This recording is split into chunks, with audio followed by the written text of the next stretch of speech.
नमस्कार मित्रों, आपके बहुमूल्य समय को एक क्षण भी न गंवाते हुए सीधा विषय पे आते हैं। पापों से मुक्ति कैसे हो।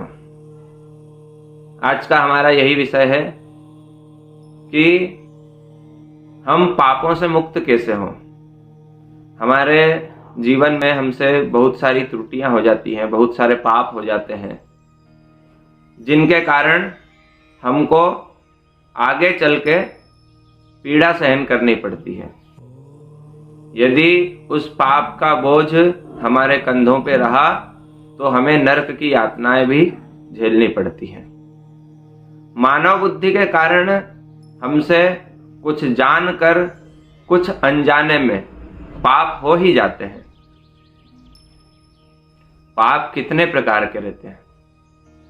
पाप होते हैं अपनी इच्छा से किया हुआ पाप और दूसरे की इच्छा से किया हुआ पाप। हमारी इच्छा नहीं है पर हमारे साथी की इच्छा है, उसके साथ में हम हैं ये और कोई पाप कर्म कर रहे हैं तो पाप हो जाता है।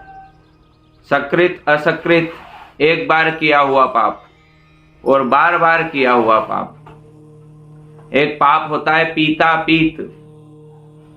जो चीज हमको पीनी चाहिए थी, जैसे भगवान का चरणामृत पीना चाहिए था, गौ माता का दूध पीना चाहिए था, वो तो हम नहीं पी पाए और हमने ऐसी वस्तुओं का पान कर लिया, ऐसी वस्तुएं पी ली जो हमारे धर्म शास्त्रों में वर्जित हैं। भुक्ता भुक्त कोई ऐसी चीज जो खानी चाहिए वो हमने नहीं खाई। भगवान का प्रसाद खाना चाहिए, शुद्ध सात्विक आहार लेना चाहिए, वो तो हमने नहीं किया और जो अभक्ष्य पदार्थ हैं वो खाने में आ गया, ये भी एक पाप है। कुछ महापाप होते हैं, कुछ छोटे पाप होते हैं, लघु गुरु स्थूल। इन सभी पापों की मुक्ति के लिए हम क्या करें जिससे हम इन पापों से बचकर पुण्यात्मा हो जाएं, हमारे जीवन को उद्धार कर सकें, हमारा उद्धार हो सके। किसी भी प्रकार की हिंसा करना, कपट करना, किसी से द्वेष करना, किसी से ईर्ष्या करना, झूठ बोलना, ये सभी पापों की श्रेणी में आता है। अब ऐसा क्या छोटा सा उपाय करें इस कलयुग में। कलयुगी बुद्धि के कारण हमसे पाप तो हो जाते हैं, पर ऐसा क्या करें जिससे ये सारे पाप हमारे नष्ट हो जाएं और हम भगवान को प्राप्त कर सकें। भगवान को प्राप्त निष्पाप व्यक्ति ही कर सकता है।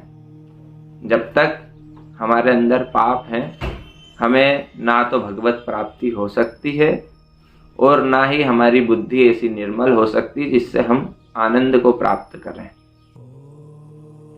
अब पापों से छूटें कैसे। जो हमारे पाप हैं उनको कैसे नष्ट करें। तो किसी भी पाप को नष्ट करने के लिए सबसे पहली बात है उसका प्रायश्चित्त कर लो। अब हमने पाप तो इतने किए कि एक पाप का एक प्रायश्चित्त करेंगे तो हमारा जीवन ही खत्म हो जाएगा। कब तक प्रायश्चित्त करेंगे। इसलिए एक छोटा सा उपाय जिससे हमारे सारे पाप नष्ट हो जाएं, वो क्या है भाई। अनंत जन्मों से हम पाप करते हुए आ रहे हैं। पापों का संस्कार बढ़ जाता है तो हमें वे हमारे समस्त पाप और पाप करने की प्रेरणा करते हैं, जिससे हमारे मन, हमारी बुद्धि और पापों के प्रति अग्रसित होते हैं। अब पापों से कैसे छूटें, मुख्य बात यह है। तो भगवान ने गीता में एक अति गोपनीय सूत्र दिया है, उसका उपयोग करके हम अपने पापों से मुक्त हो सकते हैं। वो सूत्र क्या है। भगवान श्री कृष्ण ने अर्जुन को यह कहा है, अर्जुन यानी हम सब, हमारी सद्गति के लिए ही यह सूत्र प्रदान किया गया है। भगवान ने जो सूत्र दिया है वो ये है कि सर्वधर्मान परित्यज्य मामेकं शरणं व्रज अहं त्वा सर्व पापेभ्यो मोक्षयिष्यामि मा शुचः। भगवान ने हमसे कहा है कि सर्व धर्मान परित्यज्य मामेकं शरणं व्रज, अर्थात कि आप सभी धर्मों को छोड़कर, सभी आश्रयों को छोड़कर केवल एक उस परमात्मा की शरणागति में हो जाएं तो आपके सारे पाप नष्ट हो जाएंगे।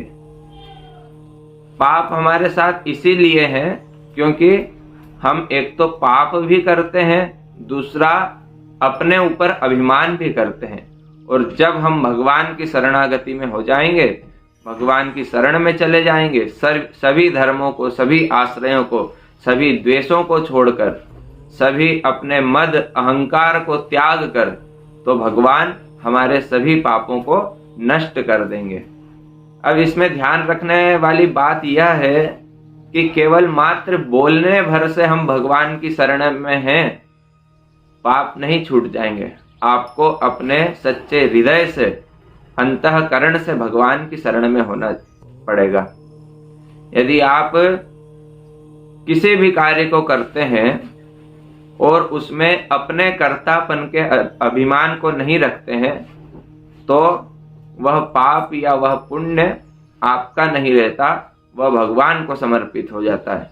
मन में किसी भी कार्य को करते हुए ऐसी भावना रखना कि ये सब परमात्मा ही हमसे करा रहे हैं, ये परमात्मा की ही इच्छा से हो रहा है, तो आपको ना तो पाप लगता है ना पुण्य लगता है, और आपके सभी संस्कार नष्ट हो जाते हैं और आप एक शुद्ध चित्त वाले व्यक्ति हो जाते हैं, जिससे भगवान प्रसन्न होकर अपनी शरण में आपको गति प्रदान करते हैं और सभी आपके पाप भी नष्ट हो जाते हैं।